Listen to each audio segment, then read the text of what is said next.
RTI कार्यकर्ता आनंद जाट पर बीती रात 7 बजे के लगभग कुछ अज्ञात लोगों ने हमला कर दिया है। हमला होने के बाद उनको एक प्राइवेट अस्पताल में यहाँ भर्ती कराया गया है। घटना क्या हुई, इस संबंध में उनसे हम बात करते हैं। आनंद जी बताइए, घटना विस्तृत रूप से बताइए, क्या घटना थी? घटना ये थी कि मुझे परसों पप्पू पचार जी हैं छोटी हरदा के, मुझे तो मिले थे कलेक्ट्रेट में, फैक्ट्री के संबंध में बातें कर रहे थे। तो मैंने उनसे कहा कि अभी मेरे पास शहरी क्षेत्र में ज़मीन नहीं है, मैंने मशीनें ले ली हैं, लेकिन जब तक ज़मीन की व्यवस्था नहीं होगी मैं फैक्ट्री खोलने में बड़ी दिक्कत हो रही मुझे। तो उन्होंने बोला कि मेरे पास हाईवे पे ज़मीन है और नगरीय सीमा में है, तो आप चाहो तो देख लो एक बार आके, अपन समझ लेंगे। तो मैंने फिर कल सुबह मैंने उनको फ़ोन किया तो बता रहे थे कि वो बिज़ी हैं, शाम को आने का उन्होंने कहा। फिर शाम को उन्होंने खुद नहीं फ़ोन किया। तो मैंने कहा मैं अब तो मैं घर आ चुका हूँ, ना तो आप कल देख लेंगे। तो बोले नहीं अभी आइए, आप अभी आइए। तो फिर मैं, अब चूँकि मुझे तो फैक्ट्री खोलना है, मैं इमीडिएट पहुँच गया वहाँ पे। लगभग कितने बजे की बात है? उनका फ़ोन आया था करीब 6:15 के लगभग। अच्छा। हाँ, और मैं 6:30 के लगभग जो है वहाँ पहुँच गया था। अच्छा। फिर उन्होंने बाकायदा ज़मीन दिखाई मुझे ले जाकर। ठीक है। खोजा ढाबे पे मैंने मेरी मोटरसाइकिल खड़ी करी। हाँ, है ना। और जमीन देखने के बाद? हाँ, और मैं उधर ज़मीन उनकी देखने चला गया। ज़मीन उनकी इस साइड है, खोजा ढाबे के अच्छा। साइड। हाँ, ठीक है। तो ज़मीन देख के जब मैं वापस आए तो चाय वाय पीने के लिए बैठे। हाँ। तब तक हाँ। तब तक जो है यहाँ पर राजू कमेडिया और ये लोग इकट्ठे हो रहे थे। राजू कमेडिया कौन है? राजू कमेडिया भारती कमेडिया जो नगर पालिका अध्यक्ष हमारे हरदा की, हाँ, भाजपा की हैं, इनके पति हैं। अच्छा। हाँ, तो ये बहुत सारे लोग गाड़ी में बैठ के मुंह बांध रहे थे। कितने लोग थे लगभग? देखो, होने को 2 गाड़ियाँ लगभग उनकी थी। ठीक है। एक गाड़ी के लोग तो निकले नहीं वो। हाँ, ठीक है। एक गाड़ी के लोग बाहर थे। ठीक है। तो करीब 7-8 लोग रहे होंगे जो बाहर थे। ठीक है। इनमें पार्षद इनके थे मनोज महलवार करके। अच्छा। हाँ, वो हाँ, भी साथ थे। अच्छा, ठीक है। और बाकी लोगों ने मुंह बांध लिए। अच्छा, शुरुआत कैसे हुई फिर? मैं जब ये ढाबे पे मैं चाय पी रहा था, मुझे शंका तो हुई, तो मैंने मेरी श्रीमती जी को मैसेज कर दिया। ठीक है। कि राजू कुछ गुंडे लेके आया है। हाँ, हाँ।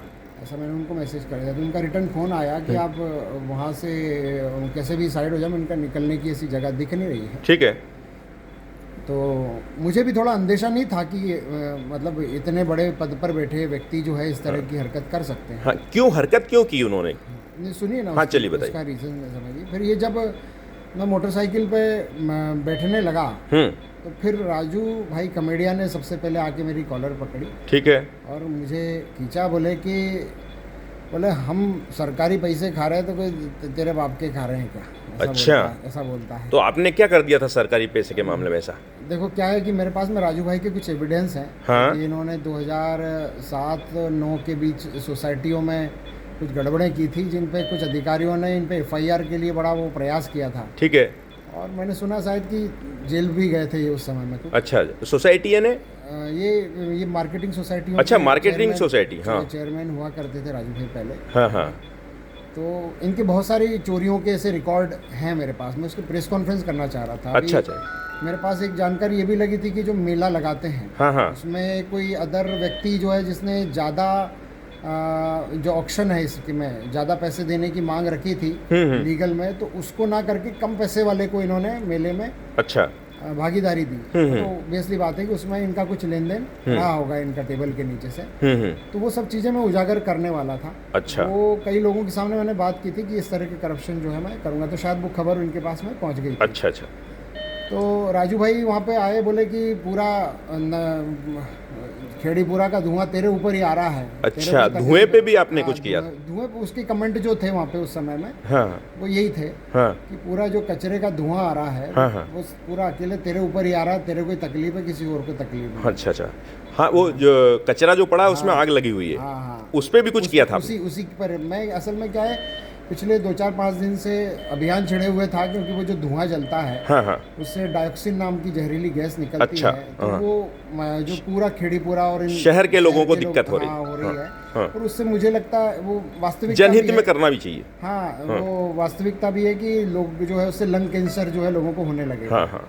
और लोगों ने भी किया है उसमें, हाँ। नगर पालिका के नेता प्रतिपक्ष ने भी किया है, और शहर के जो जागरूक नागरिक हैं उन्होंने भी उसका वीडियो जारी किया है। एक्चुअली मेरी पोस्ट और वीडियोस जो वायरल ज़्यादा होते हैं, हाँ हाँ। तो इन्होंने मुझे टारगेट किया उस चीज़ को लेकर। अच्छा। तो बोले बहुत दिन से तेरी सुन रहे हैं, तेरे को कष्ट होते हैं। हाँ हाँ। हम पैसा खाए कुछ भी करें तो तेरे को कष्ट होते हैं, ऐसा बोल रहा था राजू। हाँ हाँ।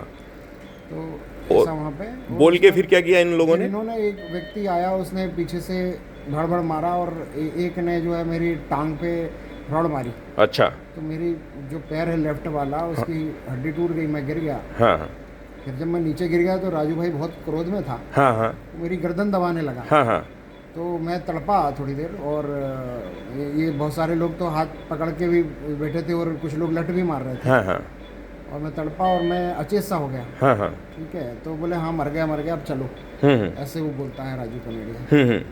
और इतने में मैं वापस खड़ा हो गया। अच्छा। हाँ। हाँ और मैंने बोला उसको, मैंने कहा मैं जिंदा रह गया तो ठीक नहीं होगा राजू भाई, हाँ हाँ। तो मार जा मेरे को। हाँ हाँ। तो मैंने कहा मेरे को जान से ही मार दे। हाँ हाँ। मैंने कहा ये बहुत बड़ी गलती हरकत करी है ये। हाँ, अभी अपनी जुबानी जंगे चलती थी, इस तरह की हाँ हाँ। हरकत तू करेगा मैंने कभी सोचा नहीं था। हाँ हाँ। और तो इतने में राजू भाई ने उठा के सिर में लट्ठी टिका दिए। हाँ, फिर मैं अचेत होके गिर गया, बोले अब मर गया अब चलो।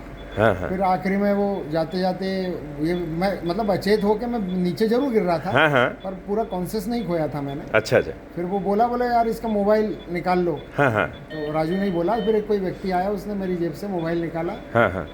और वो ले गए। पर वो मोबाइल बाद में फिर वहीं पर पड़ा भी मिला, हो सकता है वापस फेंक गए हों, अच्छा अच्छा अच्छा। है ना। ये हरकतें हुई है। क्या उसमें जिस ढाबे पे रुके थे वहाँ सीसीटीवी कैमरे भी थे? हाँ, जब ये राजू भाई और ये लोग, जब मैं ढाबे के अंदर बैठा था, मुझे शंका तो हुई थी कि ऐसी हरकत हो सकती है। हाँ, हाँ। तो मैंने उससे पूछा भी था ढाबे वाले से, हाँ हाँ। सीसीटीवी है क्या? तो बोला हाँ भाई है सीसीटीवी यहाँ पे। हाँ हाँ। उसने मुझे ढाबे वाले ने बोला था। हाँ हाँ। बट पुलिस वहाँ पर गई तो उसने बताया कि सीसीटीवी खराब है। अच्छा। मुझे बता रहा था कि सीसीटीवी चालू अच्छा, है। आपसे बोल दिया था कि सीसीटीवी चालू है। हाँ, मतलब और अभी कुल मिला पुलिस के को- पूरा प्लान था इन लोगों का हाँ पहले हाँ। से, हाँ हाँ। है ना। और पूरा साजिश के तहत ही इन्होंने ऐसा पूरा किया था। और इनको बहुत तकलीफ हो रही है मुझसे, और ये सोचते हैं कि ऐसे हाथ पैर तोड़ने से हाँ जो है आनंद जाट को दबा देंगे। हाँ। तो मैं उनसे कहना चाहूँगा कि ये तो हड्डियाँ हैं, वापस जुड़ जाएंगी। हाँ हाँ। लेकिन मेरा अभियान जो है ऐसे ही चलता रहेगा। हाँ हाँ। हाँ मैं आज तक कभी किसी से, मैंने कोई 1 रुपये का भी मैं देनदार नहीं हूँ। हाँ, हाँ। मैं किसी से भी, मैंने कोई गलत कमाई कभी ली नहीं है, सच्चाई की लड़ाई हमेशा लड़ी है। हाँ हाँ। और इस तरह से मारने, और पिछली बार जैसे इन्होंने षड्यंत्र रच के मुझे जेल वेल पहुँचाया, केस बनाए थे, हाँ हाँ। तो मैं इससे ऐसे दबने वाला नहीं हूँ। मुझे तो ये है कि उस दिन कल मार ही देते हाँ तो शायद मेरा अभियान बंद हो जाता। हाँ। हाँ अब तो और ज़्यादा तगड़ा चलेगा। हाँ। हाँ। और राजू भाई कमेडिया से भी मैं कहूँगा कि भाई मार देना था यार, मुझे बहुत अच्छा रहता। तो अब तो मैं और ज़्यादा तुम्हारे पीछे लगूंगा, क्योंकि अभी तो मैं मेरे काम भी देखता था और ये करप्शन के खिलाफ फाइट भी करता था। हाँ हाँ। अब तो राजू भाई, आपने जो नगर पालिका में गंद मचाई और जो बहुत घोटाले किए हैं, हाँ हाँ। है ना, आपकी श्रीमती जी की आड़ में, हाँ हाँ। तो मैं आपको छोड़ने वाला नहीं हूँ राजू भाई। अभी आप बोल रहे थे कि राजू इस टाइप हरकत कर देगा, मुझे हाँ, अंदेशा नहीं था। अंदेशा नहीं था। हाँ, क्योंकि तो क्या लग रहा था इतने इसके बड़े पीछे? सांसद और प्रतिनिधि किसी का भी कुछ षड्यंत्र लग रहा है क्या? हाँ, सांसद प्रतिनिधि है राजू भाई, एक बड़े ओहदे पर बैठा है। हाँ और भाजपा के पद पे बैठा है। हाँ। है ना, सत्तारूढ़ दल है, उनकी छवि कितनी खराब होती है। मुझे नहीं लगता कि ये राजू भाई ऐसा कोई हरकत करता, पर वो कर गया। हाँ। क्या उसमें अभी थोड़ा ये भी बोल रहे थे कि किसी नेता का नाम भी बोल रहे थे आपकी? हाँ, एक चीज़ और, मैं आपको बोलना भूल गया। हाँ जब मैंने लास्ट में मेरे सिर में मार रहे थे वो, तब मैं बोला था, हाँ मैंने कहा भाई फंस जाएगा तू। हाँ। तो है ना, सिर में मार तो रहा है। हाँ। तो बोले हमारे ऊपर शिवराज सिंह चौहान का हाथ, तेरे जो बने वो कर लेना। अच्छा। हाँ। हाँ हाँ। तो ऐसा वो बोल रहा था वो। हाँ मतलब कुल मिला के शिवराज जी का जो है बड़ा वो हाँ हाँ। उनको वो है, पावर है उनके ऊपर, अच्छा। हाथ है सब। हाँ हाँ हाँ। और है भी वास्तव में, उनके जो ससुर जी हैं बाबूलाल जी हैं, अच्छा। रिछाड़िया के, हम्म। तो शिवराज सिंह जी चौहान से बड़ी नज़दीकी हैं। हम्म। तो शायद यही है कि वो उनकी हिम्मत पे, उनके दम पे इतना सब कर रहे हैं। लोग बोल रहे हैं कि ये घटना के बाद में आप पस्त हो जाओगे। नहीं नहीं, मैं नहीं पछताने वाला, ये तो हड्डियाँ साहब जुड़ जाएगी।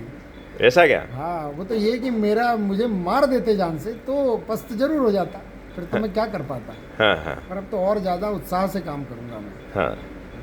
शहर के हित में जो भी बन पड़ेगा। साहब देखो, मैं हरदा, जब मैं कोरोना के बाद में अपनी कोचिंग वोचिंग बंद करके हरदा आया था, तो हरदा की जो स्थिति खराब देखी मैंने, हम्म। तो मुझे बड़ा दुख हुआ। और उसमें ज़्यादातर खराब स्थिति करने में मेरी समाज के लोग ज़्यादा जुड़े हुए थे। सोसाइटियों में थे, और ये भाई साहब नगर पालिका में थे, और माननीय मंत्री जी जो थे वो पद पे थे, और ये लोग ज़्यादा वो कर रहे थे। तो मैंने सर सीधा बीड़ा उठाया कि मैं यार हरदा को अच्छा चमन करके करना चाहता हूँ। मेरी शैली कुछ भी रही हो सकता है मेरे तरीके अच्छे ना रहे हों, लेकिन मेरी नीयत अच्छी थी। मैं हरदा को बहुत अच्छा करना चाहता था। हो सकता है कि मैंने किसी के लिए अपमानजनक शब्द भी बोले हों, है ना, लेकिन मेरा उद्देश्य किसी को अपमानित करना नहीं था। मेरा उद्देश्य जो था करप्शन को उजागर करना और रोकना था।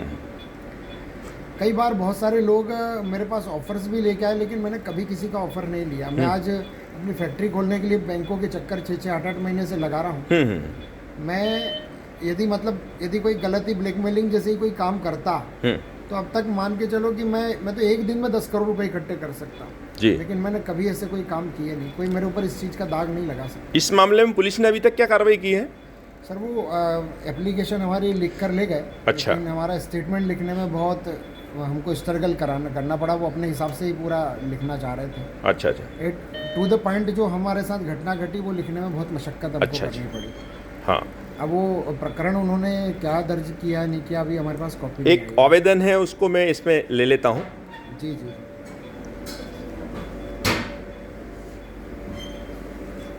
मैडम वो दिखाओ ना, आवेदन क्या है?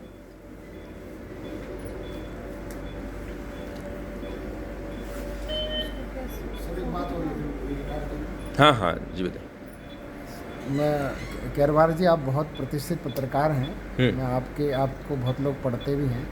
मैं आपके माध्यम से राजू भाई को कहना चाहता हूँ कि भाई तू बहुत बड़ा कायर है जो इतने सारे लोगों को लेके आया है ना। आपकी माताजी ने मर्द पैदा नहीं किया, इसलिए आप इतने सारे लोगों को लेके आए। मर्द मैं हूँ जो आप सबसे भिड़ा, उसके बावजूद भी आपके सामने बिखरा नहीं था, है ना। तो आप में मर्दानगी होती तो आप अकेले आ जाते मुझसे लड़ने का। 20-25 लोग, भाई गर्दिश में तो कुत्ते भी घेर लेते हैं शेर को। राजू भाई, मैं अभी हार नहीं माना हूँ, अब तो लड़ाई और लंबी चलेगी। जी। क्या है मैडम ये आवेदन? ये पुलिस ने जो आनंद जाट से आवेदन लिया है, इन्होंने अपना इसमें स्टेटमेंट दिया है। पुलिस का आवेदन मैं दिखाना चाह रहा हूँ इसमें, देखिएगा। मैडम अगला क्या है इसमें पेज में?